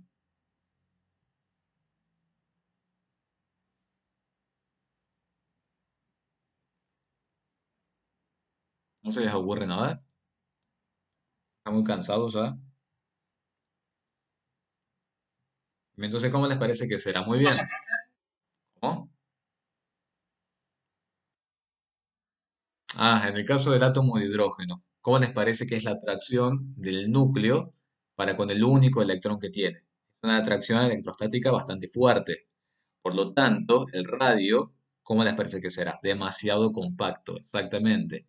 Y si quisiéramos hacer una analogía, digamos, o no una analogía, una extrapolación a la tendencia del radio en la tabla periódica, diríamos que el radio atómico crece ¿en qué sentido en la tabla periódica? Desde derecha hasta izquierda. Desde derecha a izquierda ustedes van a observar ¿estoy diciendo bien? Es compacto. Esperen un segundo que creo que les dije al revés recién.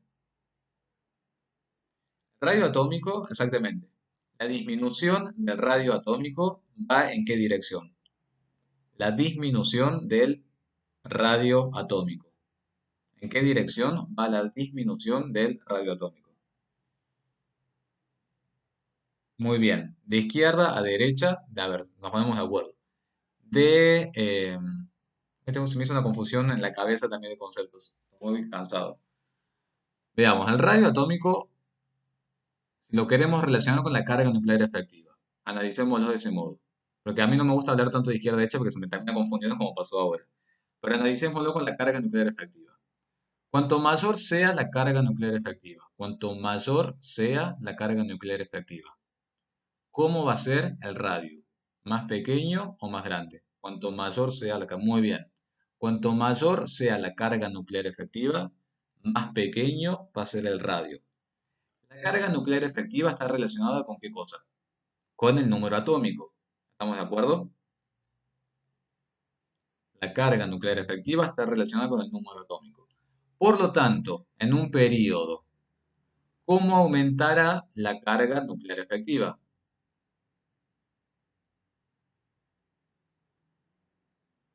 De izquierda a derecha, de derecha a izquierda, ¿cómo les parece a ustedes? En un mismo periodo. Si dijimos que la carga nuclear efectiva está relacionada con el número atómico, la carga nuclear efectiva exactamente va a aumentar en esta dirección. Entonces, si la carga nuclear efectiva va a aumentar en esta dirección, ¿qué va a pasar con el radio? ¿Hacia qué dirección va a aumentar el radio atómico? Exactamente, a la inversa. ¿Estamos? Bien. Entonces, vieron, a mí también si me trato de saberlo como regla mnemotécnica, se me confunden. Lo tengo que analizar por el tema de la carga nuclear efectiva. ¿Qué pasa en un grupo? ¿Qué pasa en el grupo cuando queremos hablar de radio atómico? ¿Cuál es el nivel energético mayor que podemos encontrar, por ejemplo, para el átomo de litio? ¿Cuál es el mayor nivel energético que encontramos en la configuración electrónica que hacemos? Bien, ¿qué pasa con el sodio? Exactamente, si yo voy a potasio, voy a rubidio, voy a cesio, voy a francio, ¿qué va pasando? Voy incrementando ¿qué cosa? Voy incrementando los niveles energéticos, voy aumentando el dominio de las nubes electrónicas, porque voy agregando cada vez más capas. Entonces, si nosotros decimos que el radio aumenta en esta dirección por una disminución de la carga nuclear efectiva, ¿cómo será en un grupo? ¿Hacia dónde va a aumentar el radio atómico? El radio atómico va a aumentar desde arriba hacia abajo o de abajo hacia arriba. El radio atómico va a aumentar en esta dirección, exactamente. ¿Bien? ¿Lo pueden ver a eso? El hidrógeno sale de la tendencia, ¿no? Que puede ser por la pregunta que me hacía Victoria. Al hidrógeno lo estamos considerando aparte, no lo estamos considerando como parte de esta tendencia, precisamente porque el hidrógeno tiene un solo electrón. Entonces tiene una nube electrónica muy compacta.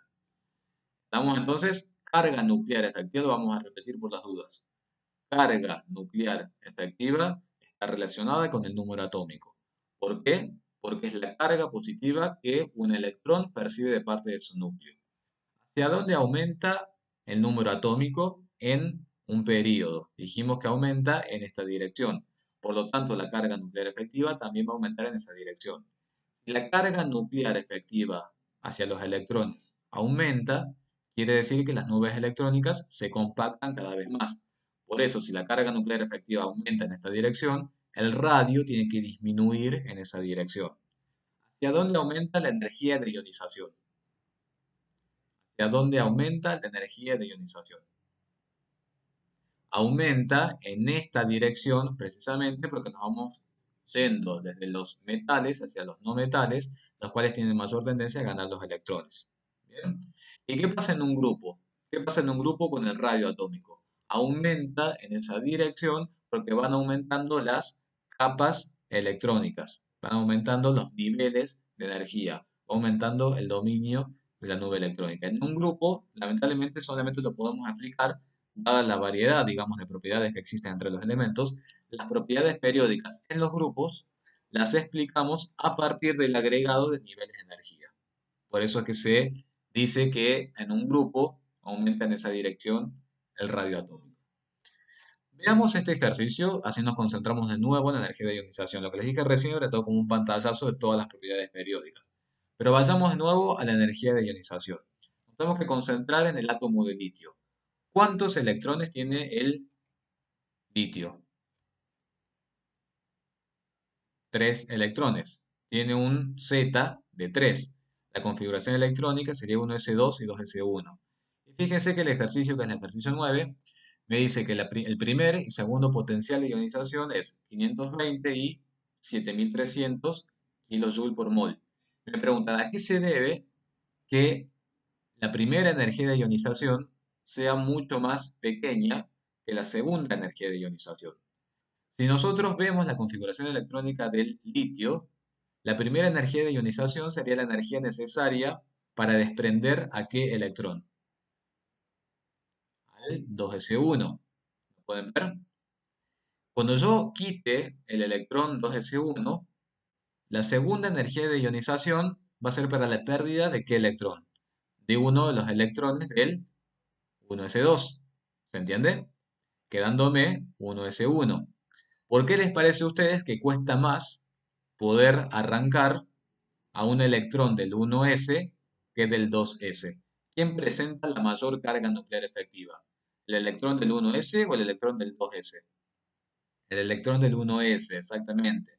El electrón del 1s presenta mayor carga nuclear efectiva, porque se encuentra muy próximo al núcleo en relación al 2s. Por eso Ulises aumenta la carga nuclear efectiva. Siempre acuérdense, la carga nuclear efectiva es la carga que percibe el electrón de parte del núcleo.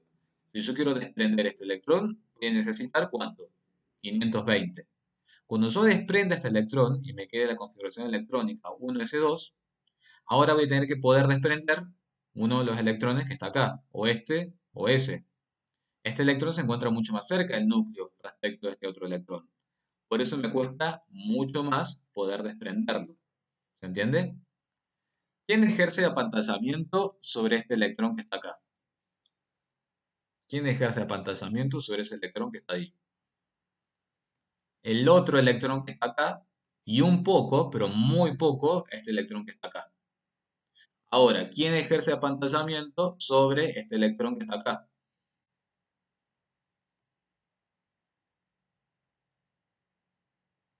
Son estos electrones exactamente del otro nivel. Exactamente, ¿bien? ¿Por qué decimos que la carga nuclear efectiva es mayor para los electrones del nivel 1? Y en eso se resume todo el ejercicio. ¿Por qué decimos que el Z efectivo es mayor para los electrones del nivel 1? Simplemente, exactamente azul, simplemente porque están más próximos al núcleo. Y esa es toda la respuesta, ¿bien? Más allá de los apantallamientos que se hagan entre ellos. Estos electrones están muy próximos al núcleo, ¿bien? A pesar del apantallamiento que tenga por ese otro electrón. Pero estos dos electrones, al estar muy próximos al núcleo, ejercen una muy fuerte atracción. Bien, sin embargo, entonces, bueno, eso es lo que les quería comentar justamente. Ustedes al litio, ¿cómo lo encuentran el litio si quisieran hacer un enlace? Lo tienen que haber visto en la parte teórica, si hicieran un cloruro de litio. ¿Cuántos electrones tiene tendencia a perder el litio? ¿Cuál es el estado de oxidación que puede ofrecer el litio? Uno, exactamente. Fíjense que prácticamente no se puede desprender el segundo electrón. Esto, como está escrito acá, el litio con dos cargas positivas no existe prácticamente, no trabajamos nunca. No existe en la naturaleza ni lo podemos provocar tampoco. Lo que necesitaremos es demasiada energía y eso convierte al proceso en inestable. Por eso siempre lo trabajamos como un ion monopositivo, como litio más. Por eso el estado de oxidación es uno nada más. Vamos a analizar ahora, vamos a analizar ahora qué pasa con los radios cuando tenemos cationes o aniones. Vamos a ver el concepto de carga nuclear efectiva cuando tenemos cationes o aniones. Bien, a ver, si yo les dijera el hierro, para que nos podamos entender, si yo les dijera el hierro, ¿qué número atómico tiene el hierro? ¿Qué número atómico tiene el hierro? 26, exactamente. ¿Cuál es el Z del hierro? 26. ¿Estamos de acuerdo con eso? Bien. Si fuera hierro como átomo neutro, ¿cuántas cargas negativas hay para ser atraídas por esas 26 cargas positivas? 26 también, si fuera un hierro neutro. Son 26 negativas para 26 positivas. ¿Cómo se llama este catión? ¿Cómo se llama ese catión? Catión ferroso. Bien. El catión ferroso, ¿qué Z sigue teniendo? El catión ferroso sigue teniendo un Z de 26 porque sigue teniendo 26 protones. Ahora, ¿cuántos electrones tiene ese catión ferroso? 24. Bien, eso por un lado. Quiere decir que hay 26 cargas positivas para atraer a 24 cargas negativas. ¿Qué pasa con este catión, que es el catión férrico? Sigue teniendo 26 cargas positivas, pero ahora son 23 cargas negativas las que existen. Son 23 cargas negativas las que pueden ser atraídas por los 26 protones. Entonces veamos en dónde les parece a ustedes que hay mayor contracción de la nube electrónica. ¿Qué pasa en este lado? Tengo 26 cargas positivas para atraer 24 cargas negativas. Y acá yo tengo 26 cargas positivas para atraer a 23 cargas negativas. ¿En dónde les parece a ustedes que va a haber una mayor atracción, una mayor concentración de la nube electrónica? En el férrico. ¿Por qué les parece a ustedes que va a haber en el férrico una mayor atracción o menor atracción? ¿En el férrico hay mayor atracción o menor atracción? O mayor contracción. Bien, a ver, lo analicemos, a ver qué me están diciendo en el chat. Me están diciendo hay mayor diferencia de cargas, tiene menos electrones. Exactamente. Bien, fíjense en el férrico. En el férrico son 23 cargas negativas atraídas por 26 positivas. Y en el otro tengo 24 negativas para ser atraídas por 26 positivas. ¿En dónde hay una mayor atracción? Si yo digo que hay una mayor atracción en el férrico, ¿cómo va a ser entonces el radioatómico? Muy bien. Si hay una mayor atracción en el férrico. Muy bien, va a ser un radio atómico menor, porque al haber mayor atracción, la nube electrónica se va a contraer. ¿Qué pasa en el ferroso? Yo tengo más cargas negativas para la misma carga positiva. Entonces, al tener más cargas negativas para la misma positiva, la contracción, ¿cómo va a ser? Menor. Bien, es decir, voy a tener un poquito más de dominio de la nube electrónica. Por lo tanto, ¿cómo va a ser el radio en ese caso? En comparación al férrico. Mayor, exactamente. El radio va a ser mayor porque tengo un poquito más de dominio. Me pregunta, ¿cómo sabe la cantidad de electrones que tiene cada catión? Yo, Sabrina, simplemente que digo, si el Z es 26 y tengo un catión ferroso, quiere decir que de los 26 electrones que tiene el átomo neutro, perdió 2 electrones, porque tengo 2 cargas positivas. Por eso entonces queda con 24 cargas negativas. Y el férrico, de 26 de electrones que tenía, pierde 3, por eso le quedan 23 electrones. Lo veo por la carga. ¿Estamos? ¿Se ve? ¿Qué más dijimos entonces? Si el radio atómico es mayor para el ferroso, ¿sobre qué electrones habrá una mayor carga nuclear efectiva? ¿Sobre qué electrones habrá una mayor carga nuclear efectiva? Sobre el férrico. ¿Bien? ¿Lo pueden visualizar a ese concepto? Misma carga positiva, distintas cargas negativas. Mayor atracción, mayor Z, menor radio. ¿Estamos? ¿Qué pasa en el caso de los aniones? ¿Qué pasaría si el hidrógeno fuera un catión? De hecho, Brandon, el hidrógeno existe como catión y son los protones. ¿Bien? En el caso del hidrógeno, al perder un electrón, queda como H más y es el protón. Veamos qué pasa en el caso de los aniones. Para el cloro y este anión, ¿cómo se llama este anión? ¿Anión de qué tipo?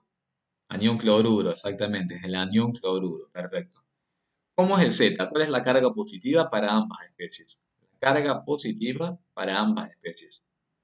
17 cargas positivas y 17 cargas positivas. Para el átomo de cloro neutro son 17 negativas, bien, la misma carga positiva y negativa. Para el caso del cloruro, como es un anión, quiere decir que tiene un electrón extra. Por lo tanto, ahora tendré 18 electrones. Bien, ¿en dónde será mayor o menor la carga? Analicémoslo. Misma carga positiva, menor carga negativa, mayor carga negativa. ¿En dónde les parece que es mayor la atracción? ¿En el cloro o en el cloruro?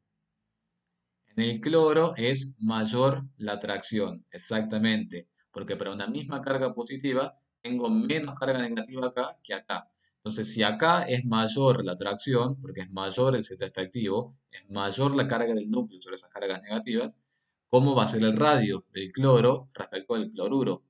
El radio va a ser menor. Como regla general, siempre el radio de los aniones es mayor que el radio de los átomos de los cuales provienen. ¿Estamos? Y en el caso de los cationes, ¿cómo será? El radio respecto al átomo del cual provienen. Exactamente, al revés. En el caso de los aniones, el radio es mayor que el del átomo del cual provienen. En el caso de los cationes, el radio es menor. ¿Se entiende? ¿Lo pueden ver? Hagan siempre los esquemitas y lo van a poder ver de esa forma. ¿Estamos? Hagamos un ejemplo más. Por ejemplo, para comparar ahora dos especies distintas, el cloruro y el anión sulfuro. ¿Bien? Si yo al cloro le agrego un electrón, ¿con qué carga queda? Si yo al cloro le agrego un electrón, queda con 18 cargas negativas. Muy bien. Si yo al azufre le agrego dos electrones para formar el sulfuro, ¿con qué carga queda? ¿Están de acuerdo con que queda también con 18? Bien. Ambos quedan con 18 electrones y 18 electrones. Bien. Son compuestos o especies isoelectrónicas que se les llama, porque tienen la misma cantidad de electrones. ¿Cómo voy a ver entonces el tema del radio? Dijimos que el radio atómico estaba relacionado con la carga nuclear efectiva, ¿cierto?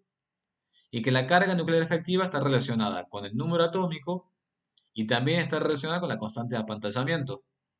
¿Me van siguiendo? Pero ¿cómo hago con el tema de la constante de apantallamiento si tengo exactamente los mismos electrones? Porque tengo 18 electrones de un lado, tengo 18 electrones del otro lado. ¿Quién me va a terminar de definir entonces la carga nuclear efectiva? El que tenga el núcleo más poderoso. El que tenga el núcleo más poderoso va a ser el que va a atraer a los electrones con mayor fuerza. ¿Se entiende? ¿Quién tiene el mayor Z? ¿El cloro o el azufre?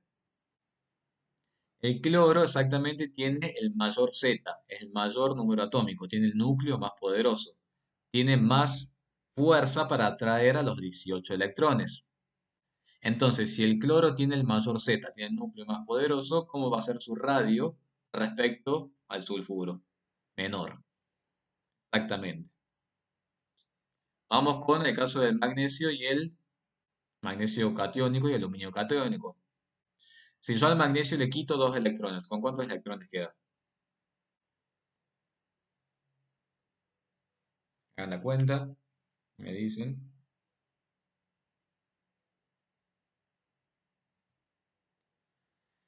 Y el aluminio, si yo le agrego tres electrones,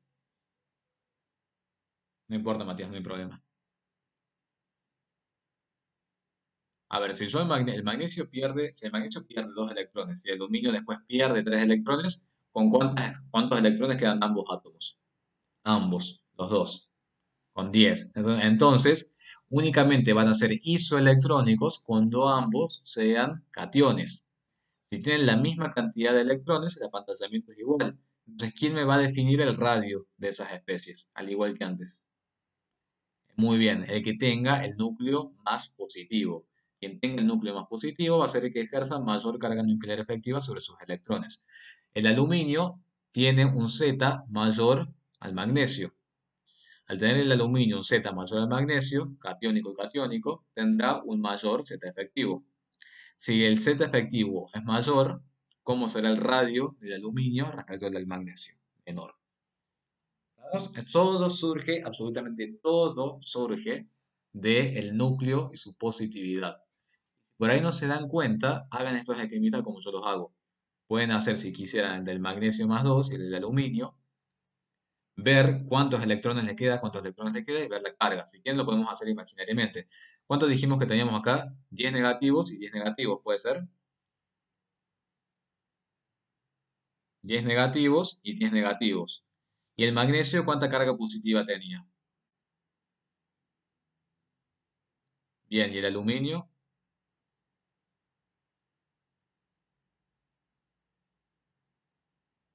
Pero no puede ser, chicos, entonces. Si tenemos 10 negativos y 10 negativos, claro, el magnesio tiene, el aluminio es el que tiene 13 y el magnesio 12. ¿Está bien? Así me dijeron al revés.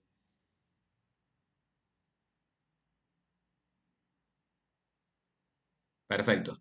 El magnesio tiene 12 cargas positivas para los 10 electrones y el aluminio tiene 13 cargas positivas para los 10 electrones. Obviamente que el aluminio tiene mayor fuerza para atraer a esos mismos 10 electrones y por eso su radio es menor porque la carga nuclear efectiva es mayor. ¿Bien? ¿Me han seguido o ha sido muy trabalenguas esta clase? ¿Se entiende un poco, más o menos, para que después lo vuelvan a ver?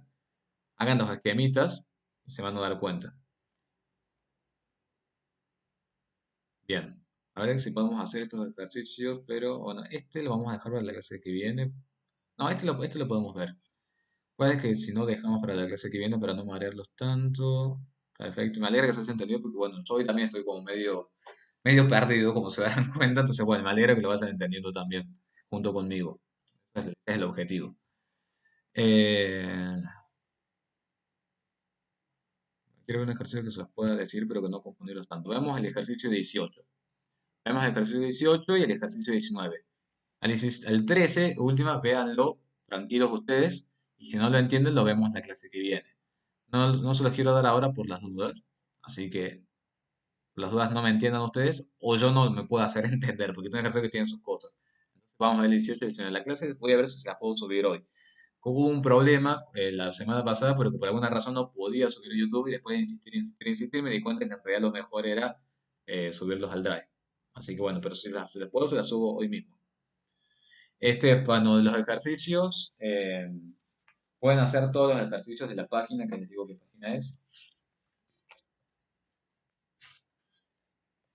Página 60. De la página 60, chicos, pueden hacer todos los ejercicios. Bien, que si se fijan, son pocos, no son tantos. Veamos este ejercicio, que es el ejercicio 18, justamente. ¿Cuántas energías de ionización tenemos en este ejercicio? Tenemos 5 energías de ionización. ¿Lo ven? 5 energías de ionización implicarían ¿qué cosa? Poder eliminar 5 electrones. ¿Me van siguiendo? Tengo E1, E2, E3, E4 y E5. ¿Estamos hasta ahí? Y nos piden decir cuáles serían los átomos, cuál sería el átomo que tendría efectivamente estas 5 energías de ionización. Vamos a hacer la comparación con algunos elementos que están acá y vamos a ir analizándolos. Veamos por qué no puede ser el litio. ¿Por qué no podría ser el litio? Al que le correspondan estas 5 energías de ionización.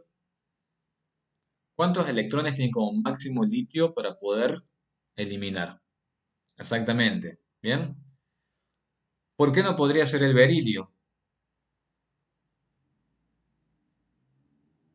¿Cuántos electrones tiene? Exactamente. Bien. Ya vamos a ver qué pasa con el átomo de carbono. Veamos qué pasa con el boro y el nitrógeno. El boro y el nitrógeno podrían ser. ¿Por qué no podría ser el carbono tampoco? A ver si se dieron cuenta. ¿Cuántos electrones tiene el carbono? Tiene 6 electrones exactamente. Y acá me están diciendo que son 5 valores para poder eliminar todos los electrones del átomo. Entonces, si yo tengo litio, berilio, carbono, boro y nitrógeno, tenemos exactamente. ¿Cuántos me habían dicho acá? Me habían dicho los 3 del litio, me habían dicho los 4 del berilio y los 6 del carbono. ¿Con quién me tengo que quedar entonces como para empezar a analizar? El boro, ¿cuánto tiene? 5 exactamente. ¿Y el nitrógeno? ¿Cuántos tiene? El nitrógeno tiene 7. Bien. Analicemos entonces cómo es el tema de la configuración. ¿Por qué podría ser efectivamente para el boro? ¿Y por qué no puede ser para el nitrógeno, por ejemplo? Dijimos que los descartamos y eso también los vamos a descartar. ¿Por qué para el boro sí pueden llegar a ser? ¿Cuál sería el primer electrón que yo tengo que eliminar del boro? Que debería poder eliminarse. El 2p1, exactamente. Para eliminar un electrón del 2p1, para ustedes, ¿es más fácil o más difícil que para eliminar uno del 2s2? Muy bien, es sencillo, exactamente. Entonces necesitaría un valor de energía de ionización que si ustedes se fijan no es tan elevado. Fíjense que tengo 801, o sea, no es tan elevado. Luego, ¿con quién tendría que seguir? Con los electrones del 2s2. Bien, podría eliminar a uno y podría eliminar al otro. Ustedes muy bien me dijeron que para eliminar estos electrones necesitaré más energía que para poder eliminar estos electrones que están acá. ¿Están de acuerdo con eso? Bien. Y a su vez, entre los dos electrones del 2s2, a su vez, entre los dos electrones del 2s2, ¿cómo les parece que pueden llegar a ser las energías de ionización de los dos? Están los dos en el mismo nivel. No tendría que haber mucha diferencia exactamente, porque están los dos electrones exactamente en el mismo nivel y el mismo subnivel. Comparemos y veamos. Tenemos 2427 y 3660. En comparación con los números que tenemos después, podemos decir que la energía de ionización 2 y la energía de ionización 3 son similares. ¿Lo van viendo? Supongamos que pudimos extraer el 2p1, extraer los 2s2. ¿Con quién tengo que seguir después? Con los de 1s2. ¿Estamos de acuerdo? Bien. Para ustedes, eliminar los electrones del 1s2. ¿Será más sencillo o más complicado que poder eliminar los del 2s2 y el 2p1? Mucho más complicado, exactamente. Y a su vez, entre ellos, ¿cómo debería ser la relación? A su vez, entre ellos. Aproximado, exactamente. Fijémonos entonces, tenemos 25.000 aproximadamente y 32.000. En comparación, obviamente, con nosotros, estos valores se pueden considerar que son aproximados y a su vez superiores a los otros.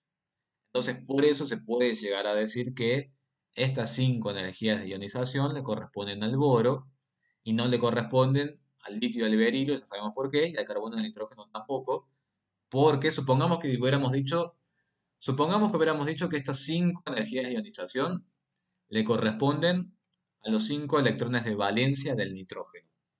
¿Por qué ustedes ahí ya me hubieran dicho que no puede ser? Las cinco energías de ionización para los cinco electrones de valencia del nitrógeno. ¿Por qué ahí ya ustedes me dirían no, no puede ser? ¿Cuáles serían los primeros electrones que tengo que eliminar del nitrógeno? Muy bien, Matías. ¿Cuáles serían los electrones que tengo que eliminar del nitrógeno? Los que están en el 2p3. Para eliminar los tres primeros, entonces, los tres primeros, ¿qué tipo de energía de ionización tendrían que tener entre ellos? Muy bien, tendrían que tener energías de ionización parecidas. Sin embargo, si comparamos los valores, la energía de ionización 1 es muy distinta a la energía de ionización 2. Por eso al nitrógeno ya lo podemos descartar. ¿Vamos? Lo mismo pasa con el carbono, si queremos hacer un análisis en cuanto a cantidad de electrones. El litio y el berilio directamente ya los podemos descartar porque tienen menos electrones de lo que realmente necesitamos extraer. ¿Se entiende la idea de este ejercicio?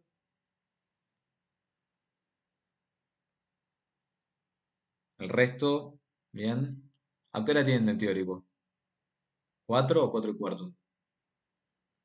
A las cuatro. Entonces ya los dejo en paz. Es una clase para todos, para mí también. Bien, entonces, ¿qué queda, chicos? La semana que viene vamos a arrancar directamente con el enlace. Me gustaría que ustedes vean todos los ejercicios que están en la guía, que son únicamente los de esa página, sé que no son tantos ejercicios. Al 19 lo tienen acá resuelto, me gustaría que lo vean, cualquier cosa me lo consulten. Y al 13 no hay problema si quieren que lo veamos directamente en la clase que viene. ¿Vamos? No recuerdo qué página les dije. ¿Qué página era? ¿60 puede ser? A ver. Sí, página 60. Está la mayor parte de los ejercicios resueltos. Me gustaría que intenten hacer todos y sobre todo vean el 19. La clase que viene vamos a tomar los primeros 15 minutos para repasar las dudas que hayan tenido de esto, que es muy factible que las tengan. No hay ningún problema porque es un tema que a mi punto de ver hasta es un poquito más complicado que enlaces porque hay como que darse cuenta de varias cosas. Y el resto de la clase vamos a ver directamente enlace iónico y la primera parte de Lewis y los enlaces covalentes. ¿Estamos entonces? ¿Alguna otra duda que quieran consultar? Disculpen si fue medio trabalengua, en realidad en un momento toda la clase con las variaciones de las propiedades. Espero no haberlos mareado tanto, la verdad. Voy a cerrar esto. Bueno, entonces chicos, nos vemos el martes que viene. Cuídense, estudien y cualquier cosa me escriben. ¿Estamos? Chao chicos.